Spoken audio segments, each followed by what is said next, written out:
Hi there, 8th graders. This is Mr. Rogers. Obviously, you can probably tell from my voice. This is just a quick overview of the HR diagram part 2. This would be for anyone who missed out on class today because of map testing, which could be a fair amount of you depending on the hour. So, as you probably are aware here, this is the HR diagram. There should be some parts of it that are kind of familiar to you. Like, for example, here's the main sequence that we were looking at before. Here are the giants up here. Here are the supergiants, and you have the white dwarfs down here. So this is all very much like the original HR diagram that we were looking at. In fact, if you recall, the main sequence stars, about 90% of all the stars that exist in the universe are in the main sequence. And of course now that probably makes more sense to you because you realize that all stars begin their lives as main sequence and spend most of their lives as main sequence. And of course the giants and supergiants are stars that are just about ready to die. And white dwarf stars are stars that have already blown up, and those are like the old cores that are cooling down.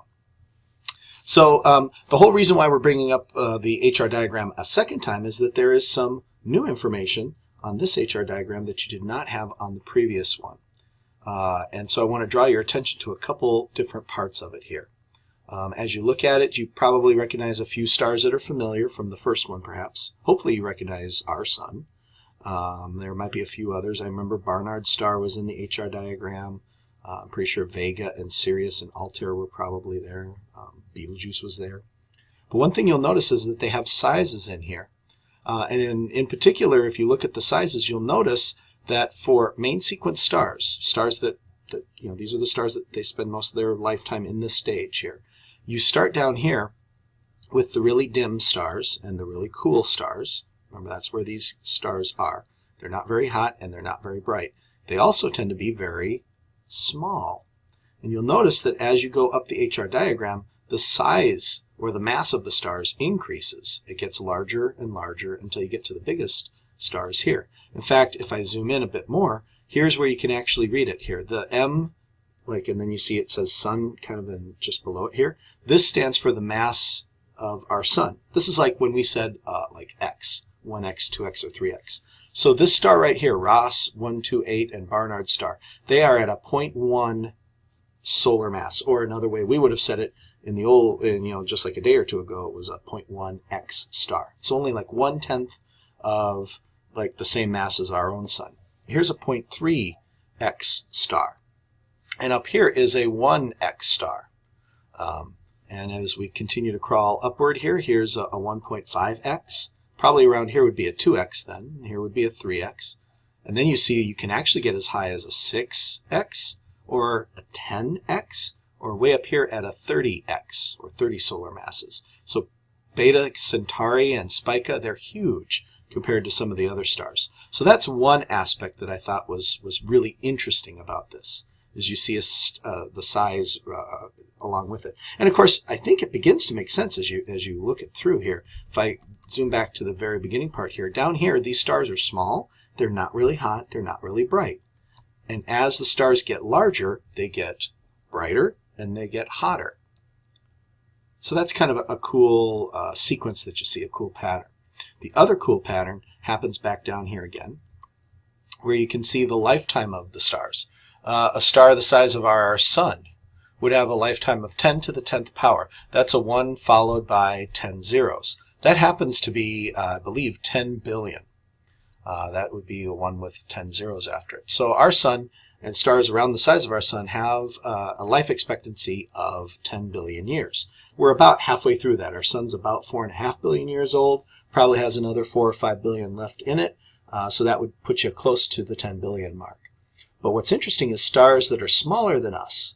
Look at the lifespan here. Here's 10 to the 11th power. And 10 to the 11th power is like just adding one more zero. And you may say one more zero isn't a big deal, but go ahead and write out the two numbers. Like, hit pause and write them out, because you'll be astonished. This is 10 billion. This is one more zero. That's 100 billion. Let me ask you, would you rather win the lottery and get $10 billion or $100 billion? So 100 billion years for the age of this star, for the lifespan, is huge. The universe right now is probably only about 14 or 15 billion years old as far as we can tell. And imagine the lifespan of the stars down here, Wolf 359, Proxima Centauri. You might add another 0, in which case you're not at 100 billion, you're at 1 trillion years. So these stars can last incredibly long. And what's interesting is you zoom up here and you look at like a 2x star, 10 to the 9th power. It's just 1 0 less than our sun. Instead of 10 billion years, you only get 1 billion years.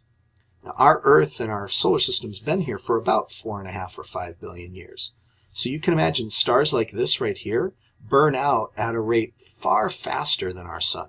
In fact, our sun, the entire time it's been here, you could have burned through 4 or maybe even 5 stars like Sirius or Altair. They would have fused all their hydrogen, blown up, boom, and you could repeat that 4 or 5 times in just the time that our sun has been around.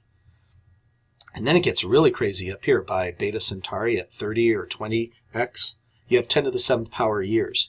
If you write that out, go ahead and try this, because if you don't believe me here, pause the video. It comes out to be 10 million years. Now the dinosaurs died out 65 million years ago. So that's like saying since the dinosaurs have died, you could get 5 or 6 Beta Centauri stars going through their entire life and blowing up before you even get to like from the dinosaurs to us. So 10 million is not much at all. In fact, it's doubtful that the planets would really even have time to cool down and form into solid planets and to have terrestrial planets. I really doubt we'll ever find life around a 30x star, just because they're not around long enough in order to have that happen. And if you think back to that picture that I showed you of the Eta Carina Nebula, there was a star blowing up inside the stellar nursery. And now you probably understand why. It's because it was so huge that it burned out and blew up before it ever had a chance to leave. So not only do you get larger and hotter and brighter as you go up the scale, but the life expectancy dramatically drops. Stars down here can live a long time. Stars up here have a very short time. And what's interesting then is stars are, in a way, are kind of like people, right?